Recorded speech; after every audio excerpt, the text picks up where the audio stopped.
प्रिय मित्रों, स्वागत है आप सभी का हमारे YouTube चैनल विशाखा धर्म गंगा में। दोस्तों, बहुत बार ऐसा देखने को मिलता है, जो ज़्यादा भगवान का पूजा पाठ करता है वही सबसे ज़्यादा दुखी होता है, जबकि कोई नास्तिक आदमी जो भगवान को नहीं मानता, कभी पूजा पाठ नहीं करता, कभी संतों का संग नहीं करता, वह सबसे ज़्यादा सुखी जीवन जीता है। यह सब चीज़ें देखकर कभी कभी तो ऐसा लगता है कि भगवान ही गलत है, भगवान का न्याय ही गलत है। यह कोई कहानी नहीं है, ऐसा हर किसी के साथ होता है। दोस्तों, आज के इस वीडियो में हम आप लोगों को इसके पीछे के कारण के बारे में बताने वाले हैं। भगवान श्री कृष्ण ने स्वयं इसका उत्तर दिया है। आखिर ज़्यादा पूजा पाठ करने वाले लोग दुखी और परेशान क्यों रहते हैं? इसका उत्तर भगवान श्री कृष्ण ने श्रीमद् भागवत गीता के माध्यम से बड़ी ही स्पष्टता के साथ बताया है। तो चलिए फिर शुरू करते हैं, लेकिन उससे पहले आप सभी दर्शकों से एक छोटा सा निवेदन करना चाहूँगी। अगर आप चैनल पर पहली बार आए हैं तो चैनल को सब्सक्राइब अवश्य कर लीजिए। यदि आपको हमारे द्वारा दी गई जानकारी पसंद आए तो वीडियो को एक लाइक ज़रूर कीजिएगा। चलो कहानी में आगे बढ़ते हैं। दोस्तों, बात है द्वापर युग की, जब भगवान श्री कृष्ण और अर्जुन के बीच संवाद हो रहा था। तब अर्जुन ने भगवान श्री कृष्ण से पूछा कि हे माधव, जो लोग ज़्यादा पूजा पाठ करते हैं वह ज़्यादातर दुखी और परेशान रहते हैं, इसके पीछे क्या कारण है?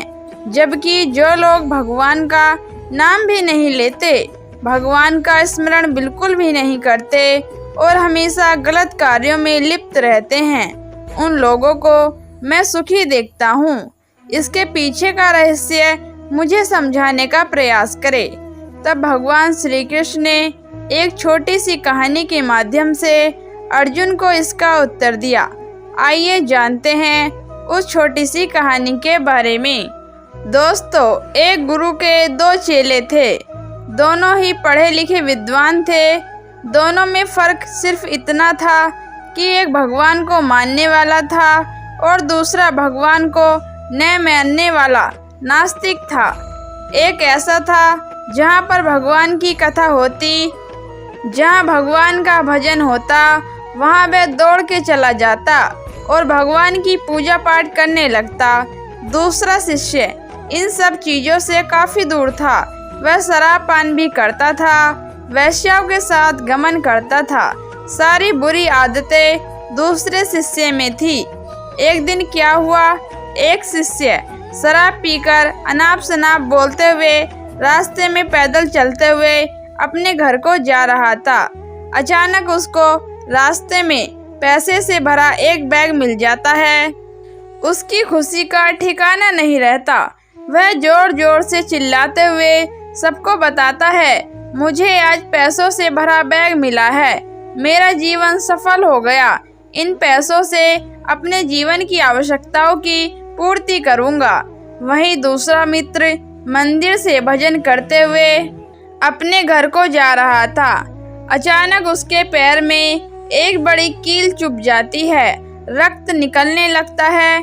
ठीक उसी समय दूसरा शिष्य वहीं पहुंचता है और हंसते हुए उसको बोलने लगता है, क्यों तुम वही हो ना जो सबसे ज़्यादा पूजा पाठ करते हो, भगवान का भजन करते हो?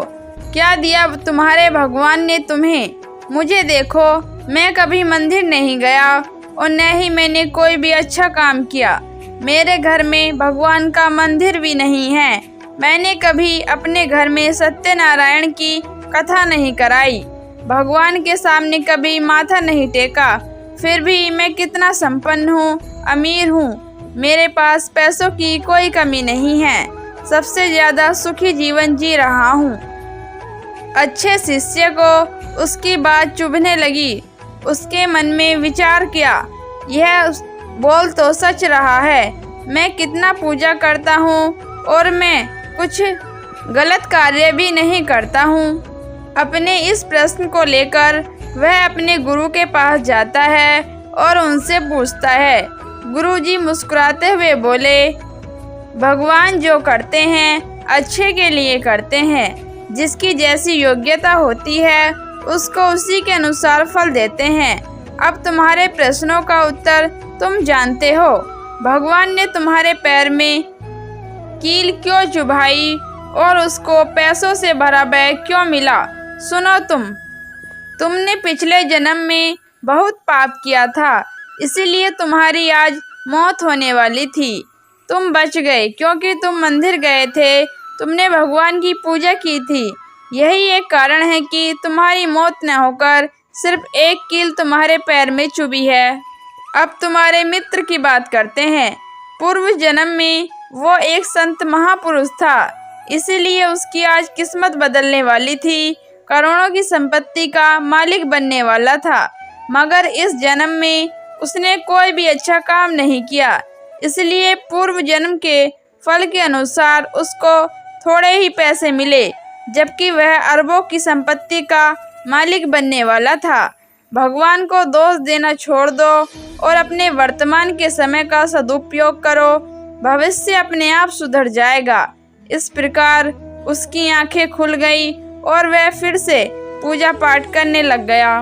दोस्तों, यदि आपको ये कहानी समझ में आई हो तो वीडियो को लाइक करके कमेंट बॉक्स में जय श्री कृष्ण जरूर लिखना।